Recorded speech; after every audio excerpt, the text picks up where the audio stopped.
السلام علیکم ریڈرز، کیسے ہیں آپ سب؟ امید کرتی ہوں سب خیریت سے ہوں گے۔ تو میں آپ لوگوں سے ایک نیا ناول شیئر کرنے جا رہی ہوں۔ امید کرتی ہوں جس طرح آپ نے میرے پہلے ناول کو پسند کیا آپ اس کو بھی پسند کریں گے۔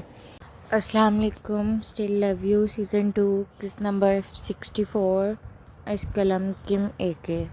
رات 8 بجے سامیہ کھانا کی ٹیبل پر بیٹھی اپنے ڈیڈ کا انتظار کر رہی تھی، جبکہ اسفند بنا کسی کا انتظار کیے کھانا کھا رہا تھا۔ سامیہ اس کے لیے پریشان ہو رہی تھی کیونکہ ڈیڈ کو بالکل پسند نہیں کہ کوئی ان کے آنے سے پہلے کھانا شروع کر دے۔ جبکہ اسفند کھانے میں مصروف تھا، تبھی اس نے اپنے سامنے بیٹھی سامیہ کی طرف دیکھا جو اسے آنکھیں بڑی کر کے دیکھ رہی تھی، جیسے اس نے کوئی جرم کر دیا۔ کھانا کھا کر کیا ہوا؟ میں نے سارا کھانا نہیں کھایا، تمہارے لیے پڑا ہے اور تم مجھے کیوں بیٹھے دیکھ رہی ہو؟ اپنا کھانا کھاؤ، کس بات کا انتظار کر رہی ہو؟ اسفند بیٹا، ابھی تمہارے ڈیڈ نہیں آئے اس لیے۔ اس نے فوراً اسفند کی بات کا جواب دیا جو سامیہ کی طرف بیٹھے مسٹر سلمان کا انتظار کر رہی تھی۔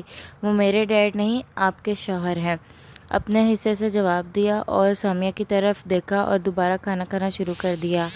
آخر وہ اس کا انتظار کسی وجہ سے کرے، وہ آدمی اس کے لیے کوئی معنی نہیں رکھتا۔ سامیہ نے اس کی طرف دیکھا اور اپنے ہونٹ چھلانے لگی۔ کچھ دیر بعد مسٹر سلمان ہاتھ میں سگریٹ پکڑے مینشن میں داخل ہوئے اور سیدھا ڈائننگ ٹیبل پر آ کر بیٹھ گئے جہاں اس وقت اسفند کھانا کھا رہا تھا، جبکہ سامیہ اور مسز سلمان آرام سے بیٹھے اس کا انتظار کر رہے تھے۔ ہنی، ہم آپ کا انتظار کر رہے تھے، چلیں کھانا شروع کرتے ہیں۔ اس نے اتنا کہا اور اپنے اور سامیہ مسٹر سلمان کے سامنے پلیٹیں رکھنے لگی تھی کہ مسٹر سلمان بولے۔ اس نے سامیہ کی طرف دیکھتے ہوئے کہا، تم نے صبح اسکول نہیں جانا؟ تم ابھی تک یہاں کیا کر رہی ہو؟ Good night. وہ فوراً اپنی جگہ سے کھڑی ہو گئی اور سب کو گڈ نائٹ کہا اور وہاں سے بھاگ کر اپنے کمرے میں چلی گئی۔ وہ جانتی تھی کہ ڈیڈ نشے میں ہیں، اس کو مار پڑ سکتی ہے، اس لیے اس نے کھانے کی پرواہ نہیں کی۔ اسفند نے حیرت سے مسٹر سلمان کی طرف دیکھا۔ سامیہ کب سے اس کا انتظار کر رہی تھی اور ابھی اسے کھانا بھی نہیں کھایا اور مسٹر سلمان نے اسے کمرے میں بھیج دیا۔ کیسا باپ ہے یہ آدمی؟ اس نے مسٹر سلمان کے ہاتھ کو پکڑتے ہوئے کہا۔ آپ کا موڈ اچھا نہیں لگ رہا، کیا بات ہے؟ اسفند نے ان دونوں کے ہاتھوں کی طرف دیکھا۔ اپنے موم کی یہ حرکت دیکھ کر اسے غصہ آنے لگا۔ اس نے اپنے ہاتھ میں موجود چمچ زور سے ٹیبل پر رکھی اور اپنے کمرے میں چلا گیا۔ مسٹر سلمان نے اسفند کی طرف دیکھتے ہوئے کہا جو سیڑھیاں چڑھتے ہوئے اپنے کمرے میں جا رہا تھا، اس کو کچھ زیادہ ہی غصہ نہیں آتا؟ اس کو سمجھا دو کہ میرا دماغ خراب نہ کرے ورنہ انجام اچھا نہیں ہوگا۔ ہاں ہنی، آپ غصہ نہ ہوں، میں اسے سمجھاؤں گی۔ آج کل اس کے سیمسٹر چل رہے ہیں، شاید اس لیے تھوڑا چڑچڑا ہوا پڑا ہے، ورنہ اسفند بہت اچھا لڑکا ہے۔ اس نے اتنا کہا اور مسٹر سلمان کے ہاتھ پہ اپنا ہاتھ پھیرنے لگی۔ دوسری طرف سامیہ اپنے کمرے کی تمام لائٹس آف کر کے ونڈو کے پاس بیٹھی رو رہی تھی۔ اب یہ اس کی ڈیلی روٹین بن چکی تھی۔ وہ اس گھر میں نہیں رہنا چاہتی تھی، اپنے موم کے قاتلوں کے ساتھ نہیں، لیکن وہ یہاں سے بھاگ بھی نہیں سکتی تھی کیونکہ وہ جانتی تھی اگر اس نے ایسا کیا اور پکڑی گئی تو وہ جان سے ہاتھ دھو بیٹھے گی۔ ابھی وہ کھڑکی سے باہر دیکھنے میں مصروف تھی کہ کسی نے اس کے کمرے کا دروازہ زور سے کھولا۔ دروازہ کھلنے کی آواز سن کر وہ بری طرح ڈر گئی۔ اسے لگا کہ ڈیڈ آئے ہوں گے، لیکن اسفند کو اندر داخل ہوتے دیکھ اس نے فوراً آنسو صاف کیے اور اپنی جگہ سے کھڑی ہو گئی۔ کمرے میں داخل ہوتے ہی گہرا اندھیرا دیکھ اپنے فوراً لائٹ آن کی۔ ارد گرد دیکھنے پہ اس کی نظر سامیہ پر پڑی جو کھڑکی کے پاس کھڑی اسے ہی دیکھ رہی تھی۔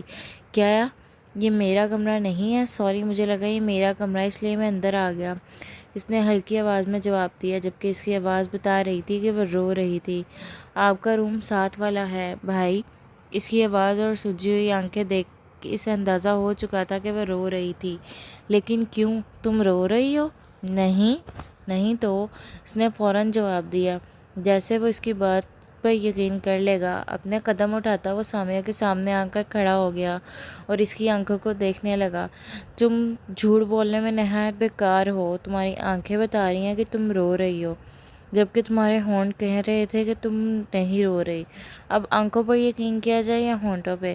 پھر اس نے سامیہ کے ہاتھ میں موجود فوٹو دیکھی جو اس کے دیکھنے سے فوراً اپنے پیچھے چھپا لی، جیسے وہ ان تصویر کو چھین لے گا۔ تمہاری موم ہے؟ اس نے تصویر کی طرف اشارہ کرتے ہوئے پوچھا۔ اس نے مختصر جواب دیا اور خاموش ہو گئی۔ اس نے سامیہ کے چہرے کو غور سے دیکھتے ہوئے کہا، واقعی بہت خوبصورت تھی۔ چاکلیٹ براؤن آنکھیں جس میں معصومیت کے سوا کچھ بھی نہیں تھا، چھوٹی سی نور اور نرم پنکھ ہونٹوں سے وہ بنا کسی تکلیف کے بھی انتہا خوبصورت لگ رہی تھی۔ خوبصورت ہیں تمہاری طرح۔ اس نے پھر مختصر جواب دیا اور خاموش ہو گئی۔ اسفند نے کچھ سیکنڈ اس کی طرف خاموش ہو کر دیکھا اور بولا، تم کھل کر بات نہیں کر سکتی؟ یہ مجھ سے ڈر لگ رہا ہے یار، نہیں کھاتا میں تمہیں۔ جی بھائی۔ وہ نہیں جانتی تھی کہ وہ بات کیا کرے۔ اس نے اپنی لائف میں کبھی دوست نہیں بنائے تھے، نہ اسے کبھی کسی کے ساتھ کھل کر بات کی تھی سوائے اپنی موم کے۔ اسفند اس کے بیڈ پہ بیٹھ گیا اور اس کے پورے کمرے کی طرف گھورنے لگا۔ پورا کمرہ صاف ستھرا تھا، کمرے میں ایک بھی کھیلنے والی چیز نظر نہیں آ رہی تھی۔ بچوں کے کمرے میں تو ایسے نہیں ہوتا۔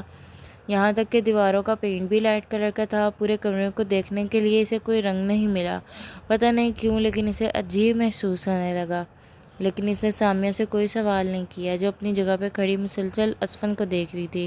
اس کا چہرہ دیکھ کر اندازہ نہیں کیا جا سکتا تھا کہ وہ کیا سوچ رہی ہے۔ خیر، اسفند نے گہری آہ بھری اور سامیہ سے پوچھنے لگا، تمہاری موم کی ڈیتھ کیسے ہوئی؟ اسے نہیں پتا تھا وہ یہ سوال کیوں کر رہا ہے، لیکن شاید اسے تجسس تھا، اتنے بڑے مافیا کی بیوی کی موت کیسے ہوئی؟ اس کا سوال سنتے سامیہ کی حالت خراب ہونے لگی۔ اس کی آنکھوں کے سامنے وہ منظر پھر سے آنے لگا جب اس کی موم اس کی آنکھوں کے سامنے مر گئی۔ اس کے دونوں ہاتھ کانپنے لگے۔ اس نے اپنی پکڑ اس فوٹو فریم پر مضبوط کر لی۔ اس کی آنکھوں میں آنسو بھر چکے تھے۔ شکریہ۔